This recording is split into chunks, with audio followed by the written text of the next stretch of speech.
ಮಕ್ಕಳಾಗ್ಲಿ ಅಂತ ಕೆಲವರೆಲ್ಲ ಕಂಡ ದೇವರಿಗೆ ಕೈ ಮುಗಿತಾರೆ. ಆದರೆ ಇಲ್ಲೊಬ್ಬ ಕಿರಾತಕ ಅಪ್ಪ ಹೆಂಡತಿ ಬಿಟ್ಟೋದಳು ಅನ್ನೋ ಕೋಪಕ್ಕೆ ತನ್ನ ಇಬ್ಬರು ಮುದ್ದಾದ ಅವಳಿ ಕಂದ ಮಗಳ ಕತ್ತು ಸೆಳೆದಾನೆ.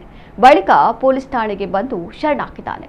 ಈ ಘಟನೆ ಮಹಾರಾಷ್ಟ್ರದ ಬುಲ್ದಾನದಲ್ಲಿ ನಡೆದಿದ್ದು ಎಲ್ಲರನ್ನ ಬೆಚ್ಚಿ ಬೀಳಿಸಿದೆ. ಆರೋಪಿ ರಾಹುಲ್ ಬಳಿಕ ನೇರವಾಗಿ ಪೊಲೀಸ್ ಠಾಣೆಗೆ ಬಂದು ನಾನು ಕೊಲೆ ಮಾಡಿದ್ದೇನೆ ಎಂದು ಶರಣಾಗಿದ್ದಾನೆ. ಅಂಚರ್ವಾಡಿ ಅರಣ್ಯದಲ್ಲಿ ಪೊಲೀಸರು ಸ್ಥಳ ಮಹಜರು ನಡೆಸಿದ್ದಾರೆ. ಹೆಂಡತಿ ಮೇಲಿನ ಸಿಟ್ಟಿಗೆ ಮಕ್ಕಳನ್ನ ಪಾಪಿ ಬಲಿ ಪಡೆದಿದ್ದಾರೆ. ಭಾಗಶಃ ಸುಟ್ಟ ಸ್ಥಿತಿಯಲ್ಲಿದ್ದ ಮಕ್ಕಳ ಶವಗಳನ್ನ ಪೊಲೀಸರು ವಶಕ್ಕೆ ಪಡೆದಿದ್ದಾರೆ. ಕೊಲೆ ಮಾಡಿ ಬೆಂಕಿ ಹಚ್ಚುವ ಮೂಲಕ ಸಾಕ್ಷ್ಯ ನಾಶಕ್ಕೆ ಯತ್ನಿಸಿರುವ ಅನುಮಾನ ವ್ಯಕ್ತವಾಗಿದ್ದು, ಎಫ್ಎಸ್ಎಲ್ ಮತ್ತು ಮರಣೋತ್ತರ ಪರೀಕ್ಷೆಗೆ ಮೃತದೇಹ ರವಾನಿಸಲಾಗಿದೆ.